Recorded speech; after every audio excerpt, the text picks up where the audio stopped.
30 of the Democrat shutdown. And as there are millions of Americans this morning that are embracing themselves for further pain and hardship, we'll highlight some of that this morning. The Democrats, incredibly, are showing no signs at all that they want to end their shutdown. Now, they'll have another opportunity today. The Democrats in the Senate will have their 15th opportunity to do the right thing. We're concerned that they won't. And if they reject this for the 15th time, they will be ensuring that this shutdown continues past the November 1st deadline. And that is a fateful deadline for a number of reasons. Starting on Saturday, let me give you a list of things that this means for the American people. It means that tens of millions of American families will struggle to keep food on the table because the SNAP program benefits will run dry. It means that WIC assistance, that's women, infants, and children, the nutrition programs, will be at risk of running dry. It means that Head Start centers, which serve 60,000 children nationwide, will be at risk of closure. Millions of federal workers, and we've listed them here every day. You're talking about air traffic controllers and TSA agents and park rangers and Border Patrol agents, law enforcement around the country. The stewards of our nuclear arsenal will miss their paychecks. Thousands of flights, by result, will be canceled or delayed, while our borders and national security will be directly jeopardized at a very dangerous moment in world history. And our country will lose tens of billions in gross domestic product. With each passing day, the pain gets more real. And the Democrats are guaranteeing when they vote to reject our clean funding resolution. We expect they will do that again today for the 15th time. They are showing no shame whatsoever in their actions. Now, just as we clearly know what is happening, which we've recounted here every morning, the American people can never forget. We also clearly know why it's happening. And I brought a few friends. We brought some colleagues here from the state of New York and New York City to share with you about some of what's going on here. Back in March, this is very clear what happened. Let me summarize very briefly as I can. Back in March, Chuck Schumer voted for the clean CR, the same measure that's on the floor now. He did the right thing, and he went on the floor of the Senate, and he gave an impassioned speech of why we could never inflict all this pain on the American people. He meant it from his heart, and he was consistent in what he had done over his 44 years in Congress, always voting to fund the government. But when he did the right thing in March, he received an onslaught of criticism from the far left base and the Democrat Party. He almost lost his job. Many of you wrote about it. He was in jeopardy of not winning his next re-election. That's how serious it was. So Chuck Schumer got a bunch of consultants and staff in a back room, and they concocted a plan, a political stunt. And they determined right then that the next time there was a funding measure, no matter how meritorious and no matter how much it would cause pain to the American people, that he would vote against it. He would show a fight to President Trump so he could save his political skin. It's exactly what happened. He did this so he could prove to his base that he's showing a fight. And as a result of this charade, he has brought the Democrats to their lowest point in decades. Literally, the Democratic Party has its lowest approval rating. Democrats in Congress have their lowest approval rating ever in the history of polling. The labor unions, working class Americans, independents are fleeing his party. And they are coming to the party of common sense because they see us here trying to solve these problems. They see us here voting over and over and over to fund the government and give them their paychecks. And they see the Democrats dug in against it. And now Chuck Schumer is desperately trying to cling to power. Unfortunately, when you make decisions out of fear and political desperation, you have already lost control. And the new power center in the Democrat Party is one that should frighten every common sense American. The radical socialist wing is rising. It is led by people like AOC and Bernie Sanders. Hakeem Jeffries and Chuck Schumer know this. They're smart politicians in that way. They can feel the political winds, and they know that they have to continue to act belligerently in order to gain the favor of the far left. It's their own political survival that they have put in front of the needs of the entire country. Let me say that again. The Democrat leaders in the Senate and the House have put their own political survival in front of the needs of the American people. Exhibit A is Zohran Mamdani. New York City, America's largest city, the cradle of capitalism that has always been, is facing a real crisis right now. They've got a 34-year-old, unproven, untested socialist who looks to be the next mayor. He may well be elected. Mamdani winning New York City would be the biggest win for the Marxists, the socialists, in the history of this country. We have, to this point, in nearly 250 years, been able to hold off those kinds of ideas. We've been able to cling to the foundational principles of America, the ideas of individual freedom and limited government and the rule of law and peace through strength and fiscal responsibility and free markets and human dignity. All those things are in jeopardy when the Marxists take over. And it's the clearest sign yet that the Democrats' radical Marxist wing is winning the battle for control of their party. Look at where the energy is. This should be alarming to everyone around the country. Mamdani has, of course, called to defund the police, to abolish all prisons, to legalize prostitution. He lambasted the New York PD, the New York Police Department, as a racist system. And you might have seen, if you in the media are covering this, but there was a new video uncovered from 2023, just 2 years ago, and he said, quote, "We have to be clear, when the boot of the NYPD is on your neck, it's been laced by the IDF. Look, it's a unique talent to merge one's loathing for American law enforcement with their loathing for the Jewish people. But this guy's, he's managed to do it. New York is just the tip of the iceberg. It's not isolated to America's largest city. It's other cities as well. Look at Seattle, where the leading candidate for mayor is an open socialist. Look at Minneapolis, where the sitting socialist mayor is facing a challenge from his left flank. And look here in Congress, where we have our own wing of Marxist acolytes serving here. Amazingly, the media is criticizing Republicans for fixating on Mamdani. I read some of that yesterday. This socialist uprising is something that we have a responsibility to call out and sound the alarms. That's what elected representatives of the people are supposed to do, and we take that responsibility seriously. And obviously, Mamdani is a big issue here in the halls of Congress. Why? Because the second highest ranked Democrat in the country, Leader Jeffries, endorsed him. They're making Mamdani a mainstream Democrat now, and this party has left the people. Of course, the press wants us to ignore Mamdani. Here it's an embarrassment because most of the press is on the side of the Democrats. They don't want us to talk about that, but we have to. Because by endorsing Mamdani, Hakeem Jeffries has endorsed and co-owned his positions, his past statements, his Marxist playbook, and everything else that that guy espouses. And so, too, does every single House Democrat who will be inviting their leader, Jeffries, to their campaigns and to their districts next year. Every single one of them at every campaign stop should be asked, what do you think about Mamdani? What do you think about his positions? While House Democrats court Marxists in New York, Senate Democrats have chosen to shut down the government over a totally clean, nonpartisan CR.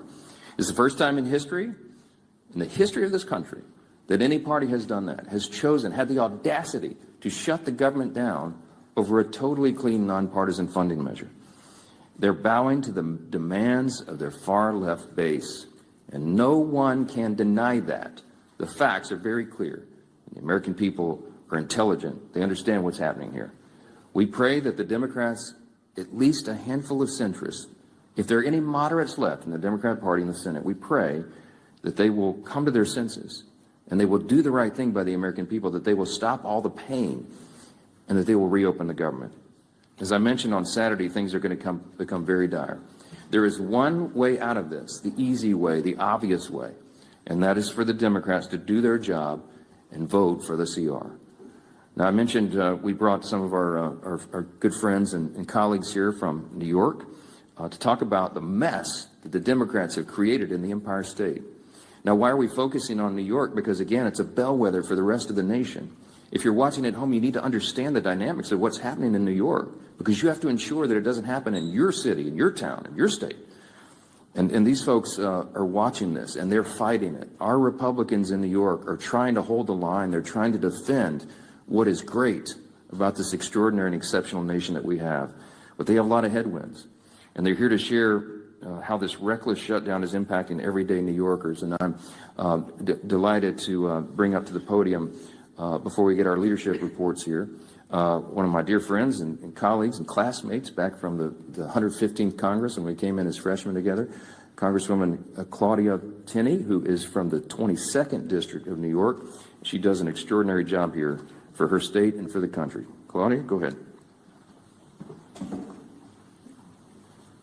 Thank you so much, Mr. Speaker and my colleagues. I actually hail from the 24th District, a little bit of we've had some redistricting in upstate New York a couple of times, but I just want to say good morning and thank you again to my colleagues for being here. This is really important, and I wish I could say that I am surprised by what we're witnessing, but this is exactly what happens when the Democratic Party surrenders to its most radical fringe. Chuck Schumer and Hakeem Jeffries lack the political courage to stand up to the Marxist, anti-Semitic, anti-law enforcement base led by Mamdani now, AOC, and Bernie Sanders. Schumer and Jeffries are both weak leaders from New York, and specifically New York City, where they have never had to face serious political opposition and have enjoyed nothing but glowing praise from their friends in the media. They are ill-suited to lead the Democratic Party at the national level, which is on dramatic display with each passing day of this tragic shutdown. They have traded true leadership for appeasement, responsibility for disorder, and principle for political survival. This shutdown is their choice. They've surrendered to radicals funded by dark money groups pushing anti-police, anti-Israel, anti-American garbage. Now the country is paying the price. I served with Hakeem Jeffries in the New York State Legislature, sat right next to me. I've seen this playbook before, as have my colleagues in New York who also served in the legislature. It is the same corrupt Albany routine. Reward insiders, punish taxpayers, and blame everybody else. Today, it is something far worse. A movement run by socialist Marxist activists. I don't like to call them socialists, they're really Marxist. And extremist networks, and they have hijacked the Democratic Party. And as the Speaker pointed out, just look at Zohran Mamdani, a member of the State Assembly, by the way. He actually defeated a fairly liberal member of the Assembly, who is, in a narrow election, but there he is in the State Assembly. He is the face of the new far-left coalition. And make no mistake about it, the new leader of the New York Democratic Party. His campaign is not grassroots. It's bankrolled by Soros money, radical clerics, and communists working together to push a Marxist agenda in America's largest city. Schumer and Jeffries will not stand up to this movement. We've seen this because, as the Speaker pointed out, they're terrified of it. They have built their political survival on appeasing the far left, and now our entire country is being held hostage by it. They cannot open the government without angering the radicals who radically run their party. The Democratic Party is now controlled, as I said, by the Marxist activists, dark money donors. This is not a grassroots effort. And anti-American ideology is dominating this. And they would rather destroy the system than to lose power. And unfortunately, Leader Jeffries and Leader Schumer are just succumbing to this. New Yorkers are already paying the price, and we have been paying the price. From Albany's Medicaid for illegal scheme to Mamdani's socialist city agenda, working families are being crushed under taxes, mandates, and ideology. And if we don't stand up, the damage will not end at the Hudson. It will reach every corner of upstate New York and across this country. We are here to fight for the men and women who build, farm, serve, and raise families across New York and our nation. They are the backbone of this nation, and they deserve a government that works for them, not the political insiders who have created this mess. So my message to Chuck Schumer and Hakeem Jeffries is simple. Stop playing games. Stop bowing to this mob and reopen our government. Pay our troops, fund essential services, and start putting American families, and especially in my case and my colleagues here, New York families first. And my message to New Yorkers is this: stand up, speak out, reject this radicalism, that has taken over not just our city, but will take over our state. And I thank you, Mr. Speaker. I appreciate the moment.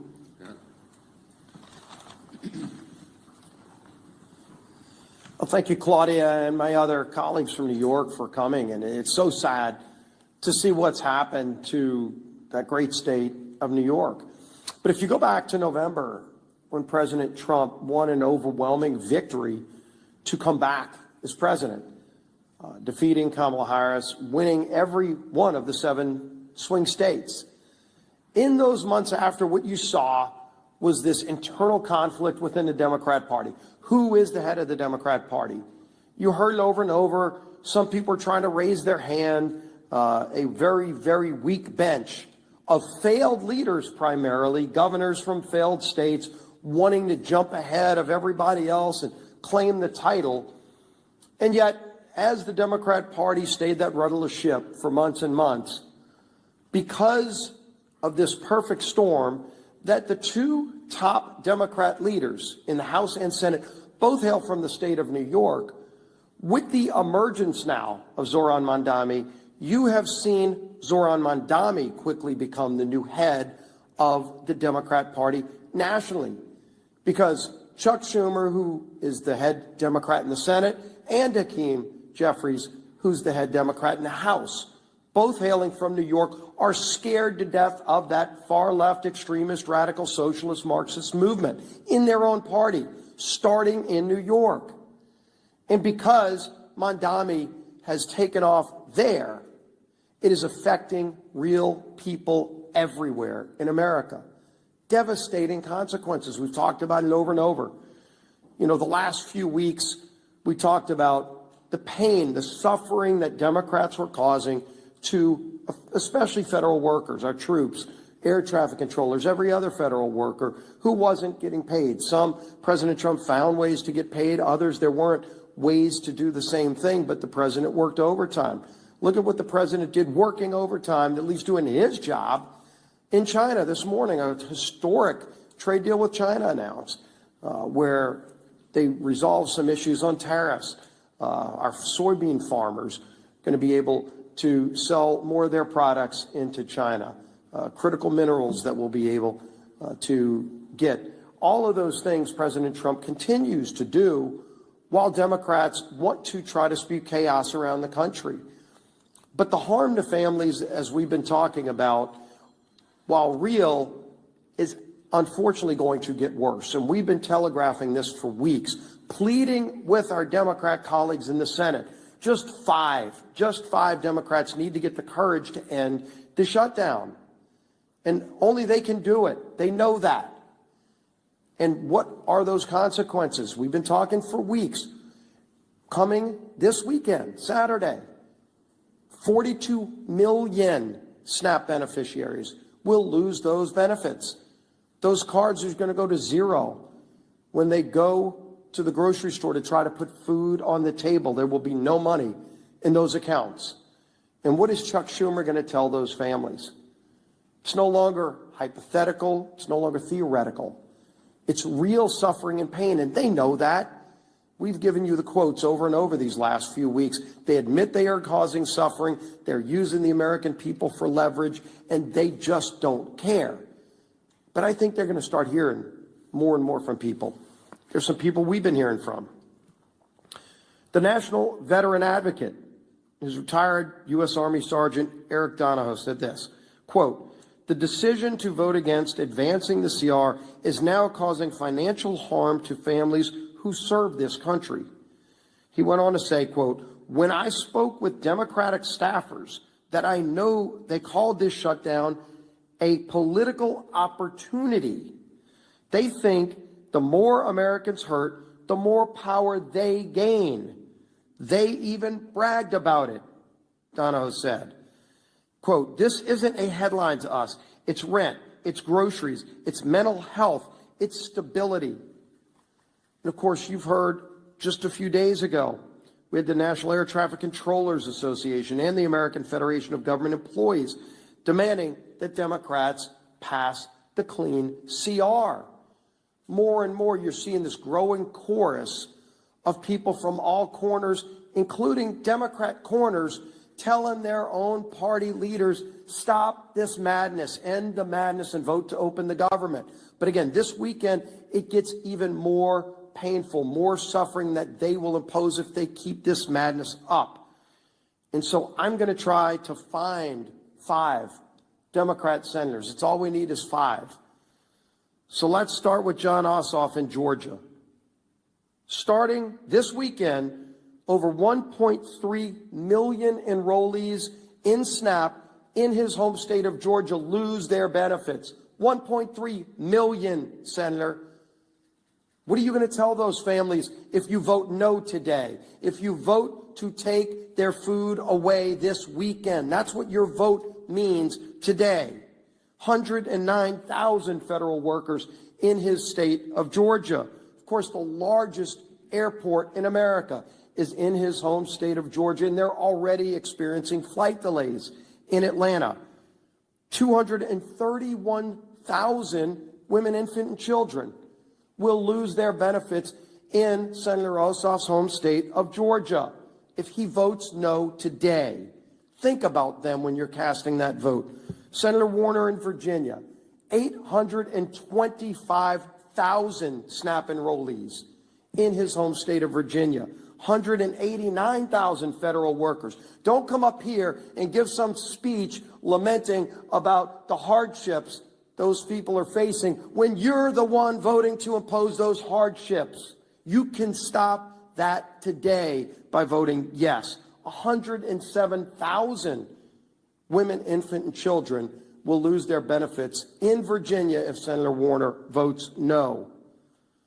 Tina Smith in Minnesota, 452,000 enrollees in the SNAP program, 33,000 federal workers, and 101,000 women, infant, and children in Minnesota will lose their benefits if Tina Smith votes no today. Gary Peters in Michigan, over 1.4 million enrollees in SNAP. No food stamp benefits this weekend to 1.4 million Michiganders. 56,000 federal workers, 189,000 women, infant, and children will go without food this weekend in Michigan if Senator Peters votes no. Senator Sheehan in New Hampshire, 76,000 enrollees in SNAP, 9,000 federal workers, and 12,000 women, infant, and children will go hungry in New Hampshire if Senator Sheehan votes no. I could go on with more and more of these. All we need is 5. That's 5 right there. If they get the courage, they don't have to impose that pain on families. But the only way this suffering is prevented is if they come to their senses and vote yes. We all know the math. We all know what's needed. But it's not just math. It's millions and millions of families across this country that will truly suffer and go without food if they vote no today. It's a straightforward vote. We've all voted yes and passed it through the House over a month ago. End the madness and pass this bill. Our whip, Tom Emmer.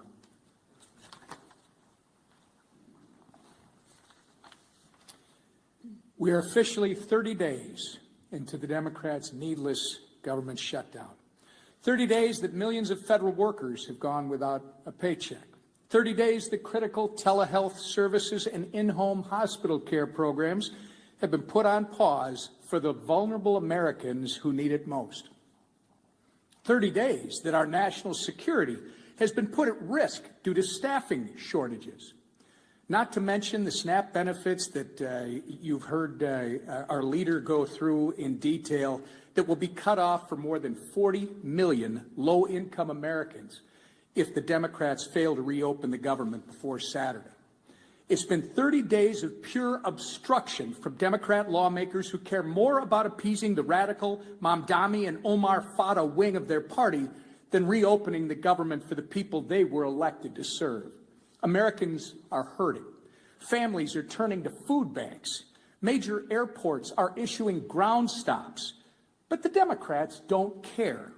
In fact, they've orchestrated this chaos by refusing to support our nonpartisan government funding bill 14 times now.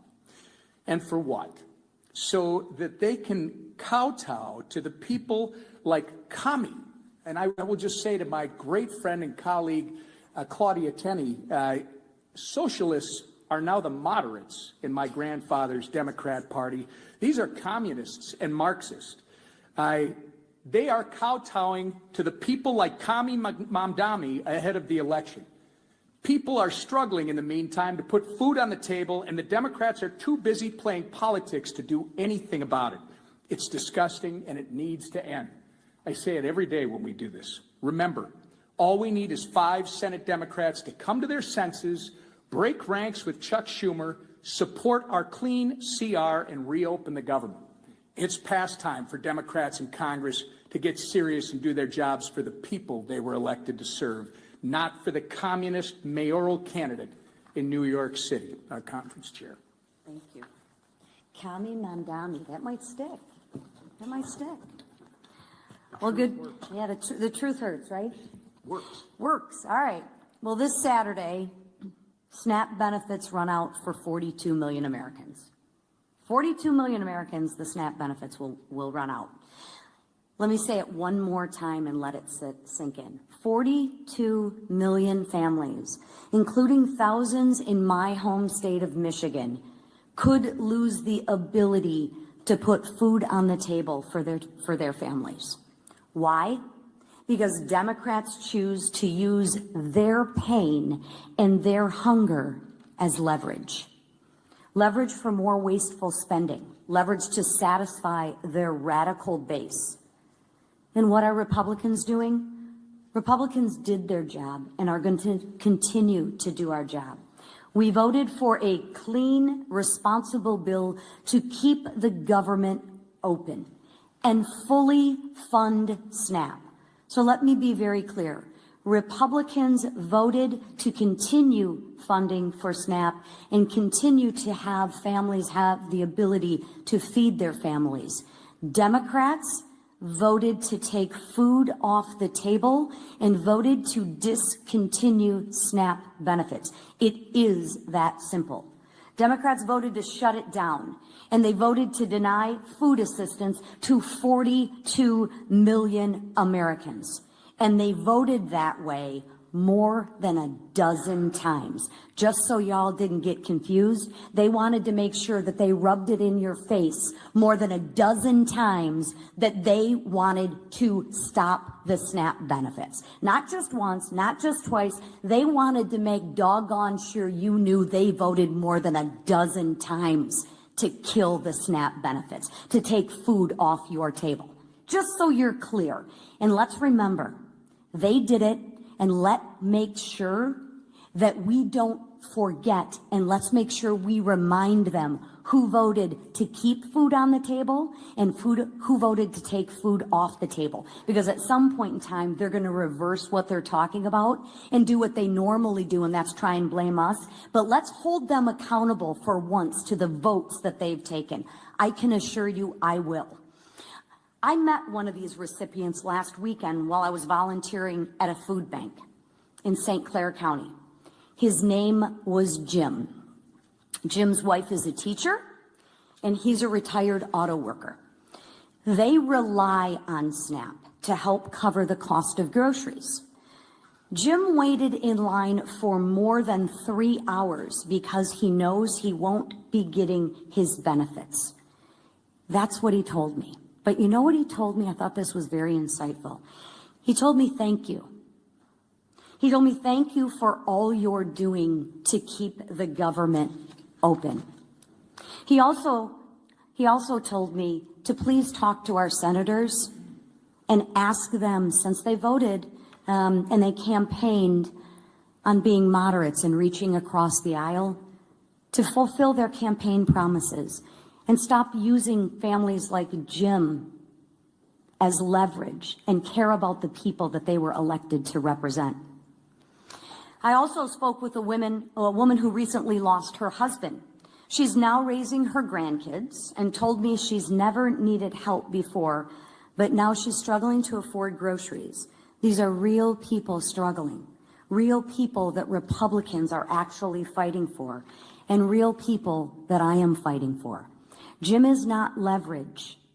Jim is a person with a family to feed. Open up the government and stop using Jim and his family as leverage to kowtow to your radical political base. Do what you know is right and what you have said is right, and open up the government. A farmer back home once told me, when you're not hungry, you have a lot of problems. When you're hungry, you have one. Right now, families on SNAP have a problem. And that problem should never, ever be used as political leverage. So Republicans, we're going to keep on working and we're going to keep on fighting. And you know what? We will keep showing up. And while we keep demanding that Democrats stop using suffering Americans as pawns in their political games, I implore my two senators, do what you said you were going to do. Do what you said that you are.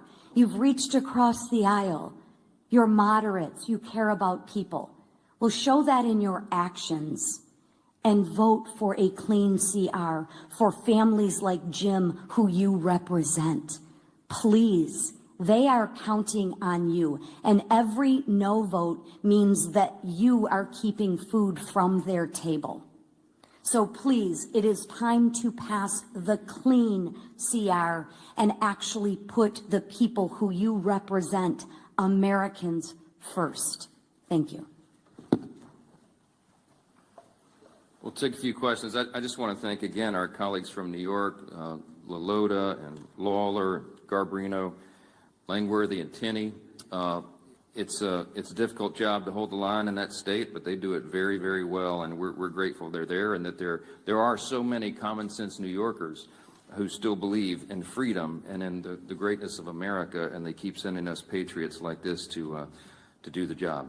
So we'll take a few questions. Yes, sir, Secretary. Thanks, Mr. Speaker. During the last shutdown in 2019, it was the first Trump administration, and they made sure that in the second month of the shutdown, SNAP benefits would go out. They had them sent early. Why do you think they shouldn't do that this time? Well, the president, this administration has done exactly what he did in the first term, and that is bend over backwards to make sure that we mitigate the harm.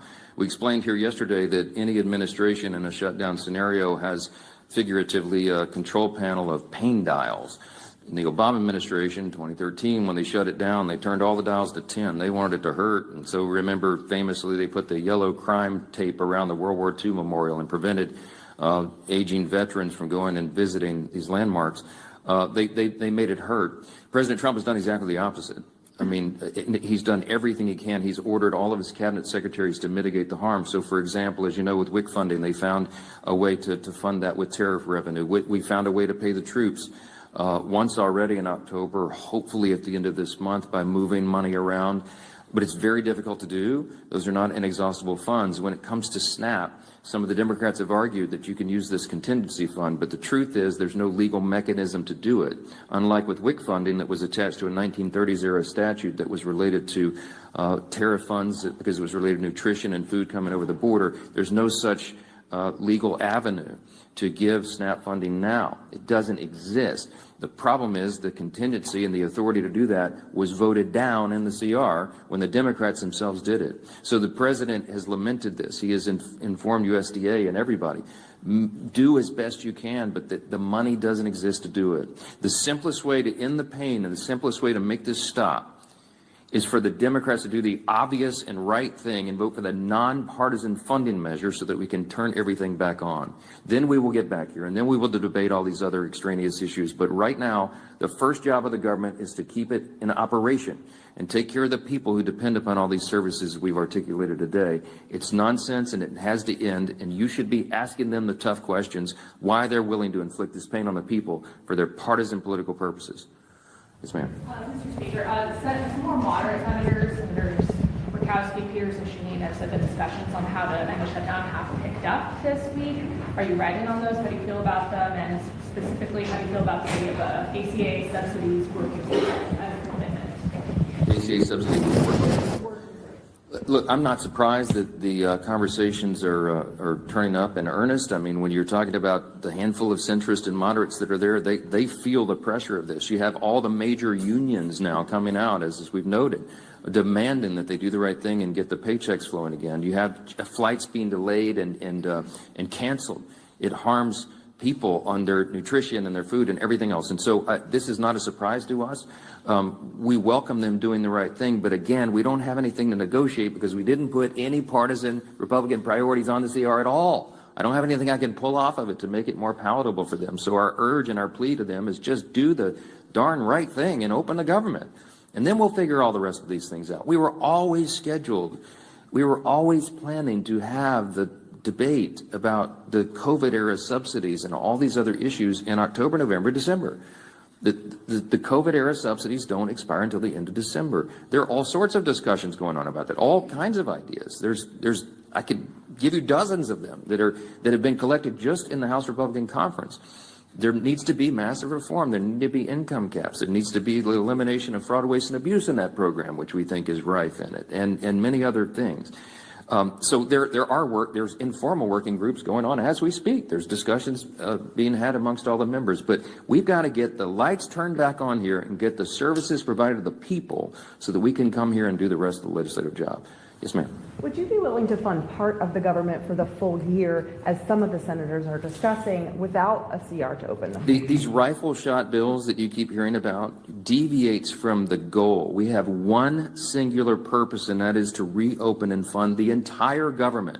The Democrats do not get to shut down the government and then make the decision on who's more important than the other and which little thing they want to fund to relieve their own political pain. We have one purpose, and that is turn this thing back on. And all those other efforts are deviations, and it's political games. They're trying to cover their own tails now because they know they have inflicted this pain. I'm going to remind you again 14 times. I bring my chart in every day. I'll bring it back tomorrow because I want everybody to remember. Republicans have voted 14 times to fund the government, and the Democrats have voted 14 times to close it. They are imposing the pain, and now they're feeling a little pain themselves because people are starting to let them hear about it. They better do the right thing. That's all we can say. Yes, ma'am. Mr. Speaker, you mentioned today that the Senate's going to vote for the 15th time. Senate Democrats are supposedly. The Senate's actually not voting today on the CR to fund the government. Do you agree with Leader Thune's decision to let Democrats sit with this over the weekend? They're not voting today on the CR, so SNAP benefits are going to lapse. They're not taking that vote today. Well, Leader Thune was pretty upset yesterday. We've all seen the video. Mad John on the floor, and it's appropriate. When we come in here and do these briefings, I can empathize with them because we're happy warriors. I like to come in and have a good time in press conferences and tell you good news and all of that. But this feels very much like in my state, Louisiana is a hurricane state. It's like giving a briefing during a hurricane, a Cat 5 hurricane, right before it hits shores. We put the sandbags around our homes and we board up the windows and we do everything we can to prepare, but we know the real pain is about to hit and we feel helpless in doing anything about it. And that's the same emotion and that we feel here at the podium and when we're on the floor. And Leader Thune let them have it yesterday because they were trying to play games, and we're just fed up with it. He's a very even-tempered, calm guy. I mean, I try to maintain the same demeanor, but it's infuriating to us. I'm not going to second-guess his decisions on when they schedule the votes each time, but he's probably about had it with their nonsense. And when they tell him and they thumb their nose at him and give him, and say other things that they like to drop the F-bomb now for fun, for emphasis apparently, when they tell him those things, he probably recognizes it's a futile effort. He realizes they're dug in, they don't care. They're more afraid of the Marxist, socialist, far left in the party than they are the harm that they're going to cause in the American people. That's a fact, and you need to make them try to refute that because they can't. I'm grateful again for our New York colleagues for holding their ground and standing guard as they do and for being here. Thank you all so much.